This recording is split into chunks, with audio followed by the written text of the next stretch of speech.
to be here. It's cool to meet so many people from all walks of life, and it's cool to be in this new event center.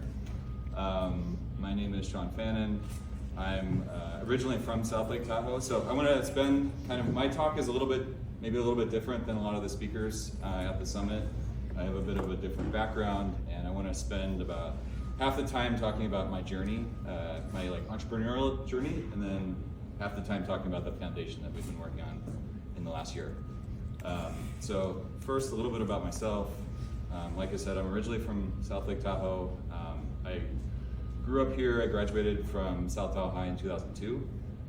After that, I went to school at UCSB in Santa Barbara.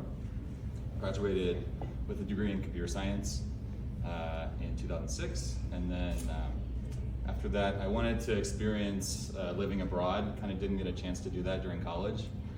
So right after I graduated, I moved to China and lived in China for three and a half years. Had an amazing experience there. Did an internship at first. Worked for a couple companies. Worked remotely. Studied Mandarin. Traveled. Soul searched. Kind of did the full gamut of experiences. Ultimately, after a few years, I came back to San Francisco and worked in the tech scene. I got into gaming, so I've been working in the gaming space kind of my whole career. Originally I worked for a company in San Francisco that made iPhone games, so it was kind of around the time when the iPhone first came out, and we made a game, as Derek mentioned, called Tap Tap Revenge, which in its heyday was like one of the biggest iPhone games of its time. And I had this amazing experience. I was the first engineer at this company. Really, it started with an idea from a founder who was just hiring me to make some crazy games for this crazy new device that seemed like it was going to be popular. And sort of one thing led to another, and we made a really successful game. We built a company that made all sorts of other games after that, and after 3 or 4 years, we ultimately sold the company to Disney. So had this really grassroots experience to see what it was like to work at a company that was successful and ultimately sell to a big corporate company that wanted to do all sorts of things in the gaming space. So that was my kind of initial professional experience. I left Disney after that, and with a coworker and friend of mine, we took a huge risk and decided to start a company of our own. And we literally just quit on a Friday and went to a Panera Bread on a Saturday and brainstormed in the corner of that coffee shop and figured out what the heck this company that we were going to try to create was. And we both came from gaming, so of course, what were we going to do? Let's go build some games. So we kind of started on that. We had literally no idea what we were doing. We were both first-time entrepreneurs, but we were both very much, I would say, go-getters. And it started out as a gaming company. It kind of evolved over time into more of an enterprise, tools company for gaming companies. And over the years, it evolved into more of an advertising company for games. So we kind of lived as a kind of this cool gaming company, but actually we weren't making games, we were building advertising for games. So I worked for this company for 10 plus years. We started in 2011. Like I said, we started with 2 people, and really the story of our company was one thing led to another. We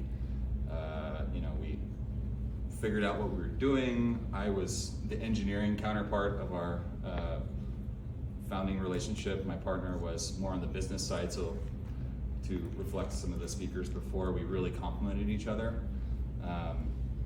Not just in business versus tech, but also just in personality, and what she was great at was I was particularly not great at. What I was great at, she was particularly not great at, so we really worked well together.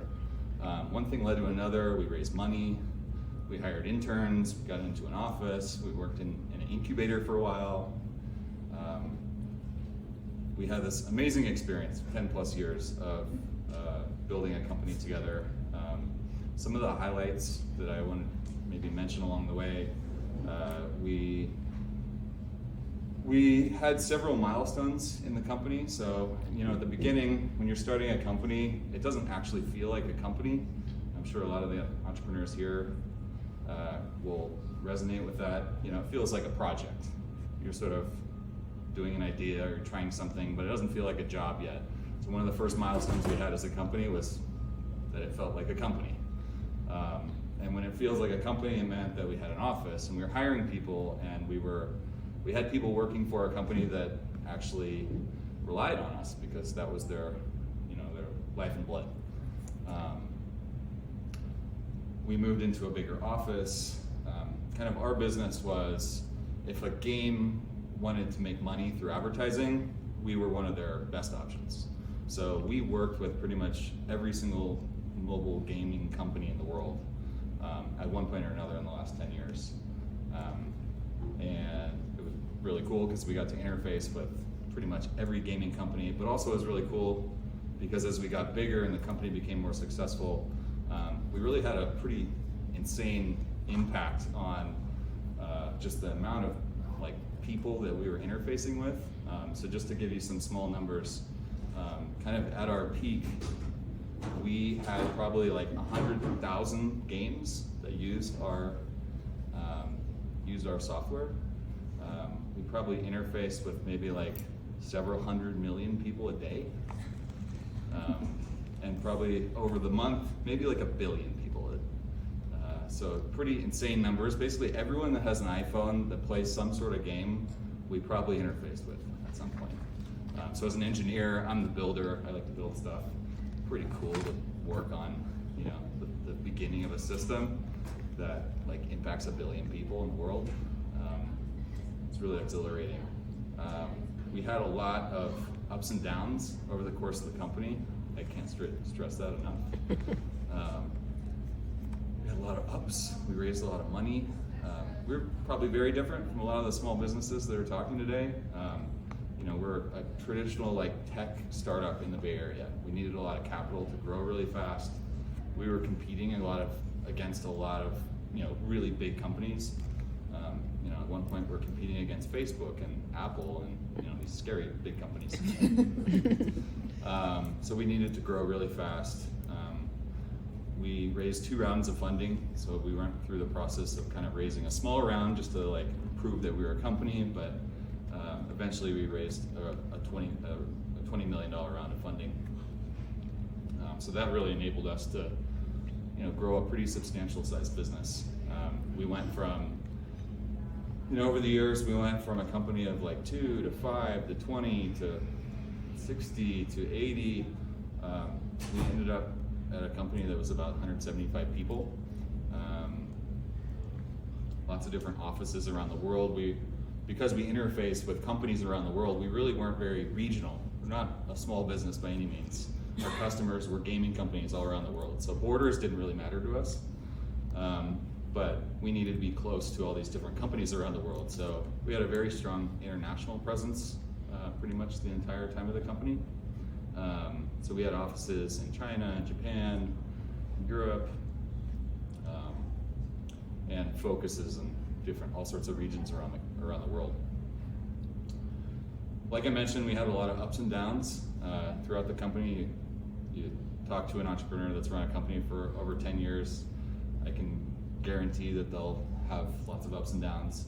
At one point we were extremely successful. At another point we got way ahead of our skis and had a company that was far too big for the company we had.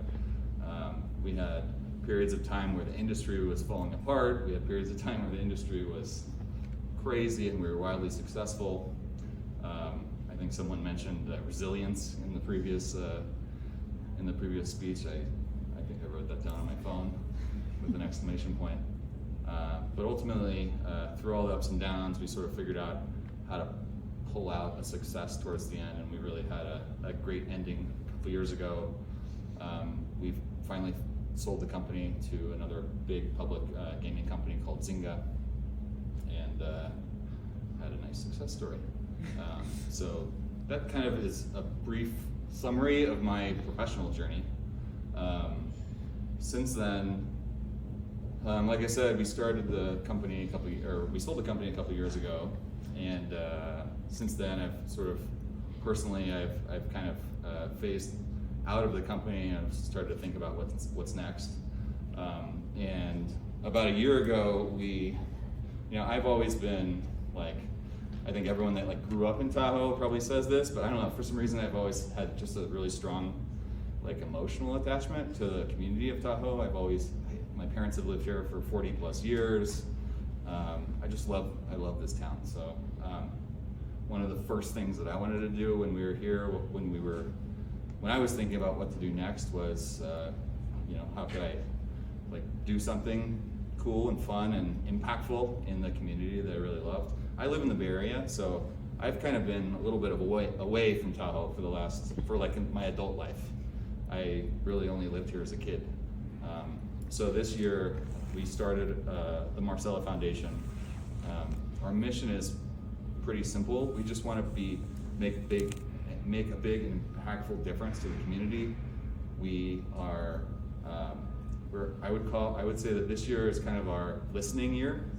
We're just like really meeting as many people as we can, listening to what's going on in the community, figuring out what the problems are, what are the gaps. Like, I've been working in a very different scene for the last 10 plus years.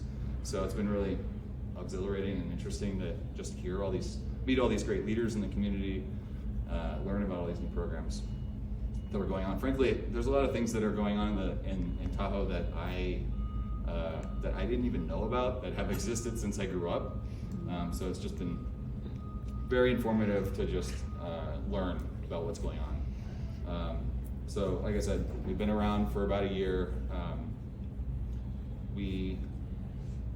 We're trying with the Marcella Foundation, where this year is all about listening, but also like I'm kind of a get shit done type of person. That was one of our mottos at Chartboost was we literally had stickers that said "Get shit done" that people would put on their computers. And I'm kind of a schemer personally. I'm always working on different projects and side projects, and that's kind of my forte. So I don't know, what we've been trying to do with the Marcella Foundation, in addition to learning and listening this year, is to actually do stuff. So wanted to quickly mention a few things that we've been doing. And again, this is all kind of an experiment. We're really just trying to figure out our place in this big community, learn, evolve, and it's been really exciting. So some of the things that we've been doing on the foundation this year, we've kind of focused on 3 different efforts. So one effort is a program that we created ourselves called Book Mode, and really simple. The premise is super simple. It's basically kids need more exposure to books, and we want kids to grow up learning. We want kids to grow up wanting to read for fun. That reading is not just a thing that you do because you're forced to, but it's a fun activity that everyone should be doing. So the more access they have to books, the better. So literally giving kids Kindles. That's the program. So we've done one round of this. We're about to do a second round where we take a class of second graders and we give each student in the class a Kindle, and they have access to thousands of books that Amazon gives you for free, and it's just this awesome thing. So the more kids that have Kindles, the more kids will grow up learning how to enjoy reading. And like I said, we've done one round of this so far. We're going to do a second round in November with the whole second grade class at Sierra House, and it's pretty cool.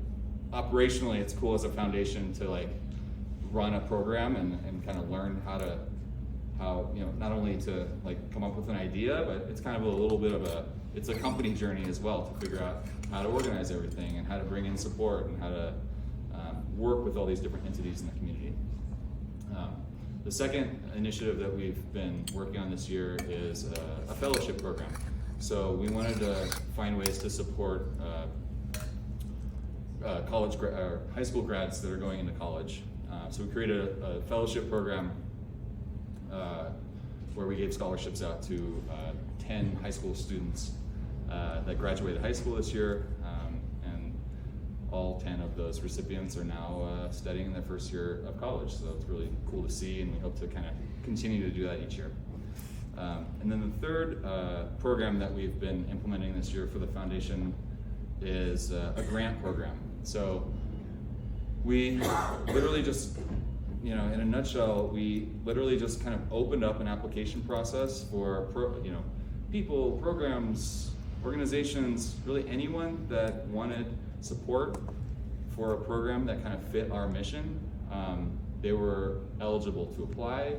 We got like 35 or 40 different submissions from like programs that were fit the full spectrum of what you could do in this community. Everything from do some cool event on the weekend, to support a foster care organization, to some new after school program, to some new college prep course at the high school. Really all sorts of different great ideas, and that was kind of the purpose of this grant program. And we selected a bunch of programs that received money, and now all these organizations have gotten the benefits of the grants.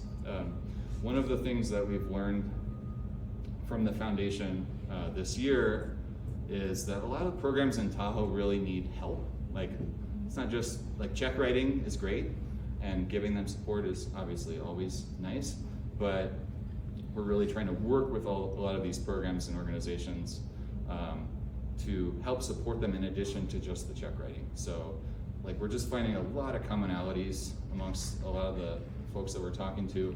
They need volunteers, they need more support, they need more, they need tech help. There's a lot of common patterns that we're finding that we could really help provide. So I think we're really trying to not just be a financial support for a lot of these programs, but be like an advisor and a mentor, and bring some of our experience that we've had in our past careers. So that is kind of what we've been up to in the foundation this year. My partner Melissa Uppendahl, who also grew up in Tahoe, we've been working on this for about a year. So like I said, it's really we're learning and listening, but at the same time we want to implement things and make an impact, and it's been very rewarding to do that. And especially as it relates to some of my experience, I want to really bring some of the kind of very different entrepreneurial experience that I experienced in San Francisco to a community like Tahoe. It's not all translatable, obviously. People are different here, motives are different here, but I think there's a lot of skills that can be brought from the Bay that are really helpful for this community. So that's kind of it for me. I don't know if I want to open it up to questions, if anyone has any questions about my background or